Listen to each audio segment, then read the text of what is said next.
Diabetes की वजह से स्ट्रोक का खतरा जो है वो भी बढ़ जाता है?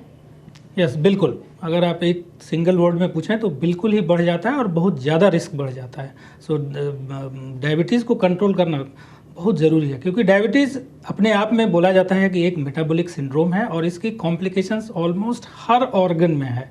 आप आँख को ले लें, आप हार्ट को ले लें, आप अपने ब्लड वेसल्स को ले लें, आप अपनी किडनी को ले लें, ब्रेन को ले लें और जनरल आप ले लें, तो हर जगह कारण ये होता है कि जो डायबिटीज़ है, डायबिटीज़ में आपका जो ब्लड शुगर लेवल हाई रहता है, जिसको कि अगर आप सही तरीके से मेंटेन करते हैं तो इसे प्रोलॉन्ग कर सकते हैं। अदरवाइज जब ये आपके बाकी मेटाबॉलिज्म को अफेक्ट करता है। साथ साथ लिपिड डिपोजिशन की प्रोपेंसिटी बढ़ जाती है, एथेरोस्क्लेरोसिस, ब्लड वेसल्स में क्लॉट बनने की प्रोपेंसिटी बढ़ जाती है।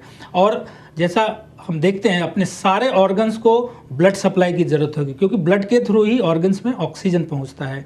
तो जब आपके ब्लड वेसल्स में कहीं क्लॉट है, जिसकी प्रोपेंसिटी डायबिटिक पेशेंट्स में बहुत ज़्यादा होती है, तो आप देखेंगे कि वो ऑर्गन आपका डैमेज होता है। तो अगर आप डायबिटिक पेशेंट हैं तो प्रोपेंसिटी फॉर हार्ट अटैक बहुत ज़्यादा है। अगर आप डायबिटिक पेशेंट हैं तो प्रोपेंसिटी फॉर ब्रेन अटैक, जिसे कि आप स्ट्रोक कहते हैं, जिसे आप पैरालिसिस कहते हैं, उसकी चांसेस बहुत ज़्यादा बढ़ जाते हैं। और अगर डायबिटिक हैं तो उसी तरह आपके आँख के इफेक्ट होने की चांसेस बढ़ जाते हैं, आपके किडनी के इफेक्ट होने के चांसेस बढ़ जाते हैं, मसल के इफेक्ट होने के चांस बढ़ जाते हैं और नर्व के इफेक्ट होने के चांसेस बढ़ जाते हैं। तो डेफिनेटली कहूँगा कि डायबिटिक है तो स्ट्रोक का रिस्क आम लोगों से बहुत ही ज़्यादा है।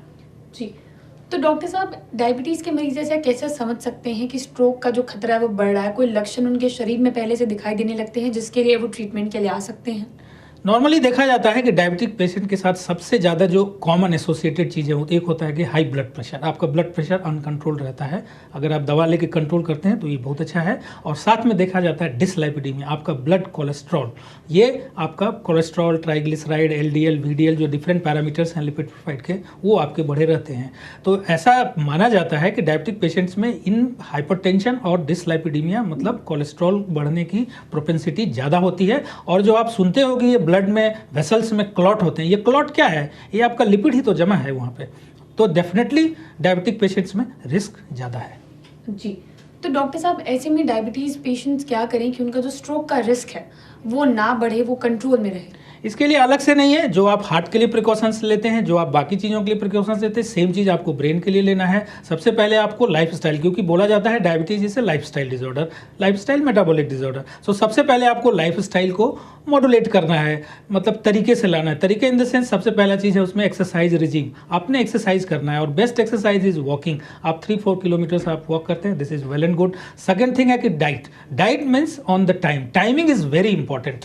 टाइमिंग के साथ डाइट लेना, ऐसा नहीं कि कभी भी कुछ भी खा लिया, ऐसा नहीं चलेगा। और डेफिनेटली डायबिटिक पेशेंट्स के जो डायबिटिक डाइट प्रिस्क्राइब्ड होते हैं, आप जनरली मालूम ही होता है। अगर कॉमन टर्म में मुझसे पूछें तो मैं आपसे यही कहूँगा कि अगर आप डायबिटिक हैं या प्रोपेंसिटी ऑफ डायबिटीज़ आपका ज़्यादा है, तो जहाँ भी आपको चीनी दिखे उसको अवॉइड करें, उस फूड को अवॉइड करें। तो ये एक तरीका हो सकता है, lifestyle modification, dietary modification, and then will comes to the drug plus regular monitoring once in a year और 6 मंथ आपको करना चाहिए। जी।